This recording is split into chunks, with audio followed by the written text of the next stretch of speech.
ढोंगी बहू। प्रीति एक पढ़ी लिखी लड़की है जिसकी एक अच्छे घर में शादी हुई है। प्रीति का पति राहुल एक मल्टीनेशनल कंपनी का मैनेजर है जो आधे महीने विदेश में ही रहता और छोड़ जाता है अपने मम्मी पापा को प्रीति के भरोसे, जिसे इस देश को सुधारने की चुल ने परेशान कर रखा है। मम्मी पापा, कल एक डॉग वैक्सीनेशन का शिविर है तो मैं वहीं पूरा दिन रहूंगी। आप मेरे लिए खाना मत बनवाना। अरे बेटा प्रीति, वो बाई तो काम छोड़कर परसों ही जा चुकी। एक नई बाई देखनी पड़ेगी। माँ, आप तो जानती ही हो ना कि मैं कितना बिजी रहती हूँ। अगर कल मैं नहीं गई तो कुत्ते एडॉप्ट ही नहीं हो पाएंगे। देखिए, हम इंसान तो बोलकर अपनी तकलीफों को बता सकते हैं, लेकिन वो बेचारे, उन्हें हमारी ज्यादा जरूरत है मम्मी। अरे बोल के भी हम क्या हासिल कर पा रहे हैं। अब ठीक है बेटा, तू जा, मैं खाना बना लूंगी।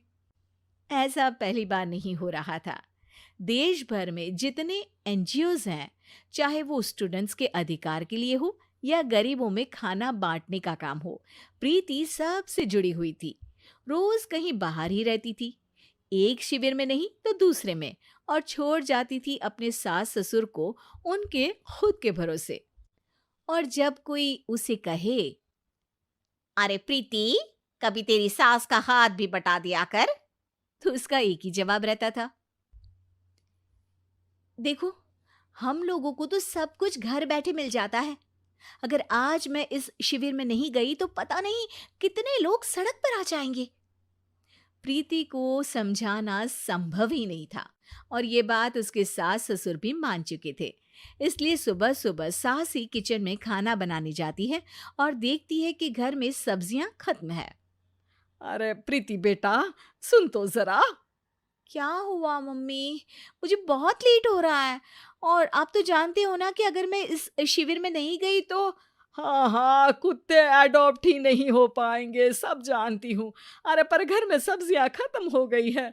अरे जब तू वापस लौटे ना तब लेकर आना, ठीक है बेटा? ठीक है मम्मी, चलिए मैं चलती हूँ।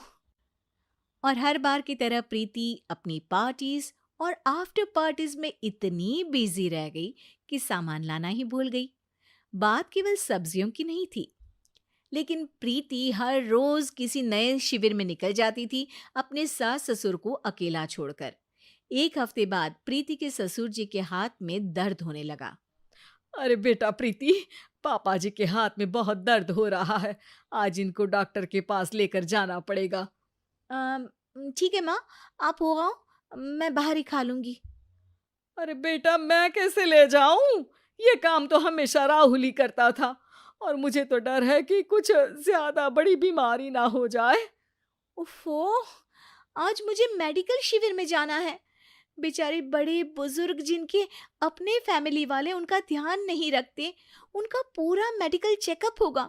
अगर मैं नहीं गई तो आप तो जानते ही हो, उनका चेकअप नहीं हो पाएगा। और हाँ बेटा, तू जा, मैं कुछ ना कुछ कर लूंगी। प्रीति के सास और ससुर दोनों ही काफी समय से प्रीति को समझाना चाह रहे थे कि उन्हें भी मदद की जरूरत है, लेकिन अब तो पानी सर के ऊपर जा चुका था।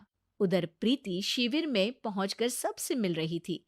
काफी भीड़ थी और प्रीति इंस्टाग्राम पर फोटोज अपडेट करे जा रही थी। तभी प्रीति की दोस्त रीना उसके पास दौड़ती हुई आती है। अरे प्रीति, जल्दी चल। अरे क्यों, क्या हुआ? अरे तू अभी सवाल मत पूछ और चल मेरे साथ। प्रीति रीना के साथ जाती है तो देखती है कि गरीब बुजुर्गों की लाइन में प्रीति के सास ससुर भी खड़े हैं। प्रीति को समझ में नहीं आता कि ये क्या चल रहा है। उसके ऑर्गेनाइजेशन में सबकी नजर उसके सास ससुर पर थी और प्रीति को लगा कि बात उसकी इज्जत पर आ गई है। माँ, पापा जी, आप दोनों यहाँ क्या कर रहे हैं? आप तो जानते हो कि ये शिविर गरीबों की मदद करने के लिए बनी है और आप इसका मजाक उड़ा रहे हैं इस तरह से लाइन में खड़े होकर। अरे बेटा, हम भले ही गरीब ना हो पर जरूरतमंद तो है ही। हमारा भी कोई ध्यान रखने वाला नहीं है। मेरे पति के हाथ में दर्द है, मैंने सुना कि ज़रूरतमंद बुजुर्गों का यहाँ फ्री में इलाज हो रहा है, इसीलिए चले आए।